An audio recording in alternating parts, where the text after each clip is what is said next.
Kechir, Stella. Men ketishni xohlamayman. Doim yoningda bo'lsam deyman. Biroq bunday qila olmayman. Seni o'zimdan himoya qilishim kerak. O'zimdan. Keyin nima bo'lishini bilmayman, lekin bundan sira afsuslanmayman, Stella.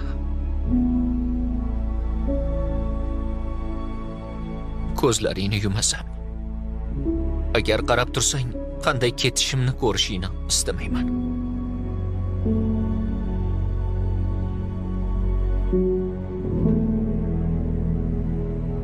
Iltimos.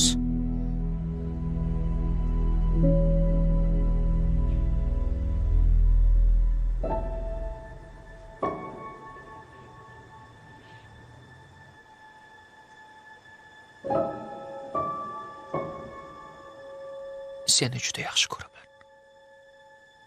Judayam.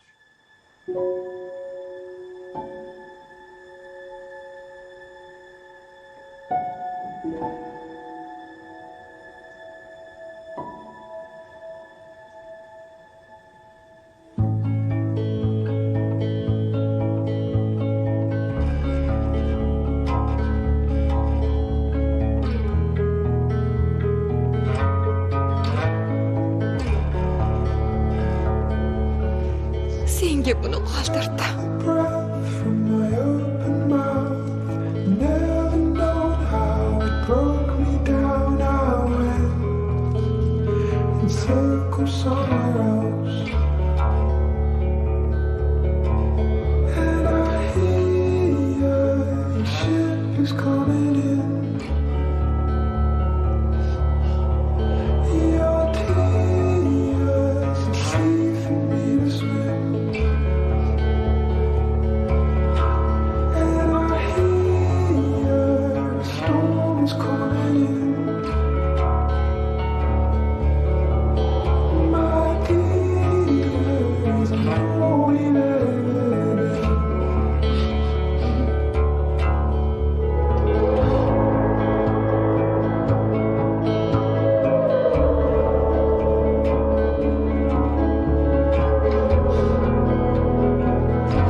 Willning ro'yxati.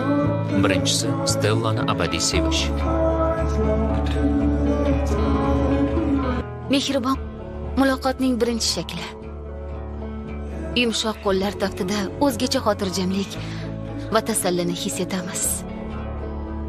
Yoki biror yaqiningiz mehr bilan yonog'ingizdan o'pib qo'yadi. Stella, buni videoga olib bo'lmaydi, yo'q? U bizni baxtli onlarimizda bog'laydi. Qo'rqqan paytimizda taskin beradi. O'chirsang bo'larmidi? Hayajonli va mehrga to'la damlarda quvontiradi. Yo'q, Stella, bas qil, bas qil. Shunday. Nafas olish uchun havo qanchalar muhim bo'lsa, yaqinlarimizdagi mehr taftini his etish ham biz uchun shunchalar muhim.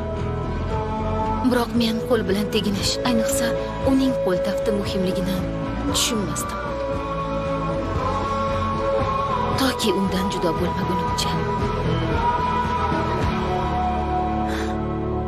Agar siz shu videoni ko'rayotgan bo'lsangiz, qo'l taftini his etishga sizda imkon bo'lsa, bunday ne'matdan bahra olib yashang.